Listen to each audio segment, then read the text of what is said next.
YouTube does not like it if you swear in the first 8 seconds of a video. So let me just say, that's a big fucking win right there, baby. Let's go. Browns 13-10 over the Pittsburgh Steelers. Cleveland improves to 7-3. You know it's a good day if I lose my voice, because that's a badge of honor I will wear every single Sunday. Now, a lot to like in this game and a lot to work on coming out of this game. But ultimately, the Browns got the dub. The Browns got the job done. The defense made stop after stop after stop to keep this game in reach. And the Browns offense, when they needed to come up with a drive, they got it done in the last 90 seconds of the game. 13-10 the final. And let me just kind of kick this off by saying Kenny Pickett sucks. Dorian Thompson-Robinson is a better quarterback than Kenny Pickett. Now, DTR and the offense did not fare well in the second half. They could not get anything going on the ground game after a strong first half where they went up 10-0 over Pittsburgh. But ultimately, Pickett, 24 for 43 for 165 yards. An unlucky interception, but it is what it is. The Steelers are really good at takeaways. And the Pittsburgh Steelers offense had no answers for the Browns defense. I mean, you go back to week 2 for a moment. Where did Pittsburgh's points come from? They scored 14 points defensively. Their defense outscored the offense. So as long as the Browns not hand away 7 points to Pittsburgh, they would be in pretty good shape. Offense and altogether was much better with the football, minus one takeaway or one turnover. Elijah Moore made plays. I'm just rattling off names right now because I'm so pumped up right now. I mean, this is a huge win for Cleveland. 7-3, very much alive in the AFC North race. You are 2 wins away, in my eyes, from clinching a playoff spot. In a 7-team playoff, 9 wins should get you that 9 seed, or should get you the final seed. So, Browns, let's go. Let's go. If you enjoyed that win, spam FPIT. We're going to get into some more actual analysis and whatnot. But for the first 2 minutes of the video, I want to be just like everyone else right now. And that is just bathe and enjoy this win. Because it's not every day the Browns beat the Pittsburgh Steelers. It's not every day the Browns beat the Steelers twice at home in a row for the first time since the Reagan administration was in charge.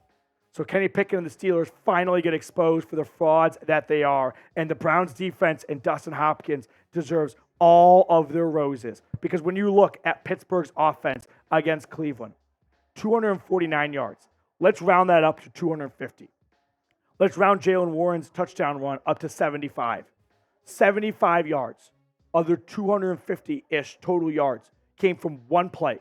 Remove that one play away, and the Pittsburgh Steelers offense is once again under 200 yards, only 77 yards through the air. This pass rush was ferocious. The secondary played their tails off. The only questionable group, I would say, would be the run defense, right? Unfortunately, Jalen Warren proves that he's the best running back in Pittsburgh as they ran pretty well in the second half, especially for 26 carries and 172 yards. They were smart with the football. They did not turn the ball over, but ultimately they had nothing for the Browns defense on 3rd and long. I mean, that's where I think this game was really won for Cleveland.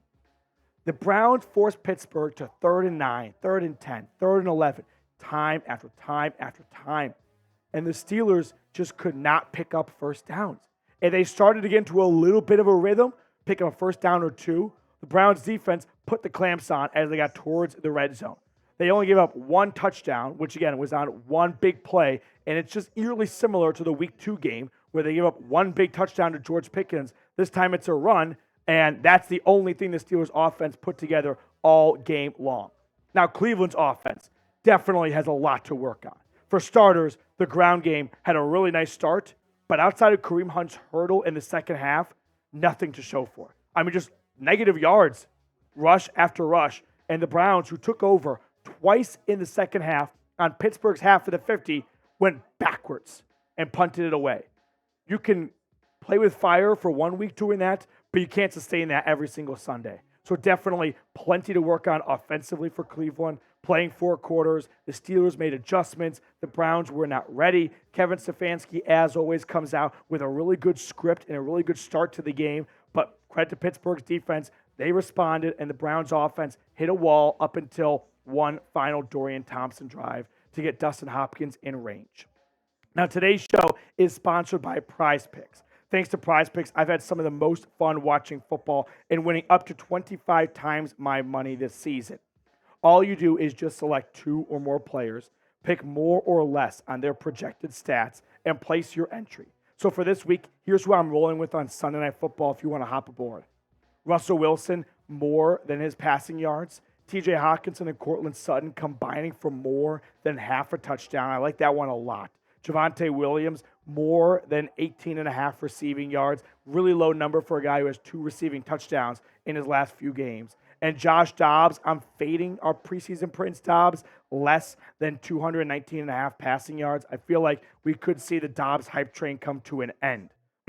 So go to prizepicks.com/CLNS and use code CLNS for a first deposit match up to $100. The link for that is in the comments and description of today's video. Prize Picks, daily fantasy sports made easy. Let's talk about DTR now. Altogether, I'm not too discouraged from what I saw from DTR.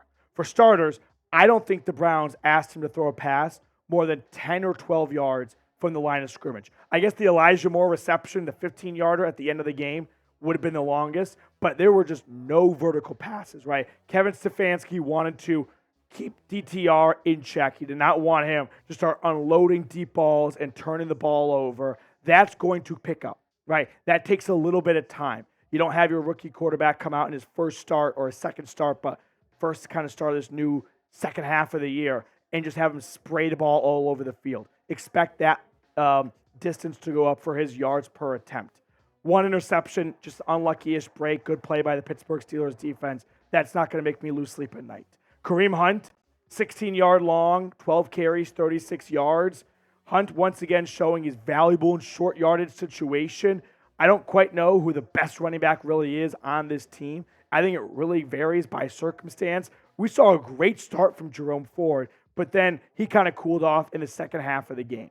Elijah Moore was someone I identified as a player that needs to step up. With Deshaun Watson out for the year, you need all your receivers to step up. But if you are just relying on Amari Cooper every single time, it's going to get predictable. So shout out to Elijah Moore for making some big plays for this team.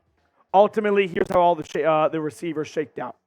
David Njoku, 7 receptions for 56 yards. He's definitely a go-to popular target for DTR. He had some bad-ish drops at times. That's kind of the biggest knock against him, I feel like, at this point in his career. But David Njoku, the Chief, he is a monster with the ball in his hands. He was picking up yards after catch every single time, it felt like. And then Amari Cooper, all reliable, 4 grabs, 34 yards. If you need a slant on 3rd and 9, he's your guy.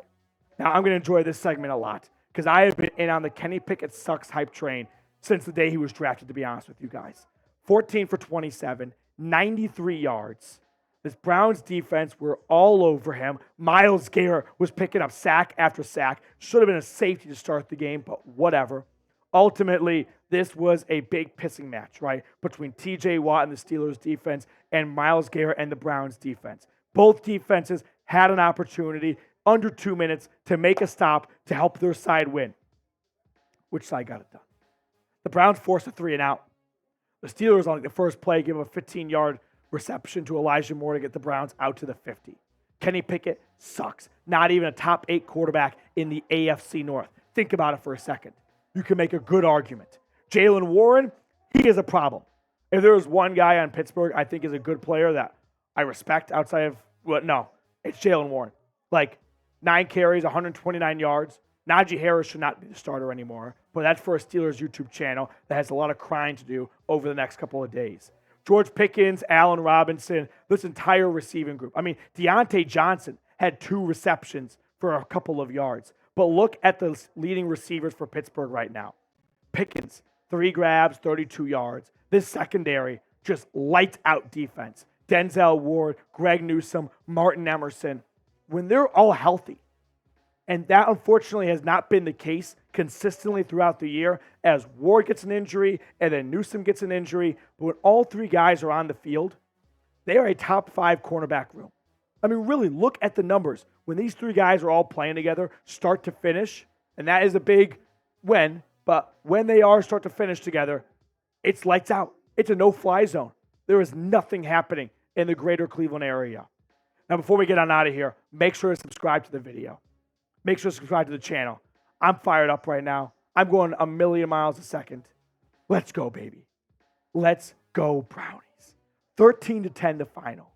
Cleveland, 7-3. And they've gotten through some of their toughest games of the schedule, right? They've got Jacksonville coming up. They got the Bears coming up. They got the Texans coming up. Like, it's not a cakewalk by any means. But the next 2 games on the road, at Denver and at the Rams, you didn't want to go in that 2-game road stretch riding a losing streak. Now you feel like you give yourself a little bit of breathing room, knowing it's hard to be perfect with a backup quarterback. But when you're in a dogfight game like this one was, you got to come out on top at home. And Dustin Hopkins, once again, God bless you. God bless you, Dustin Hopkins. Money. Absolute money. Maybe the greatest addition Andrew Berry has made all year long.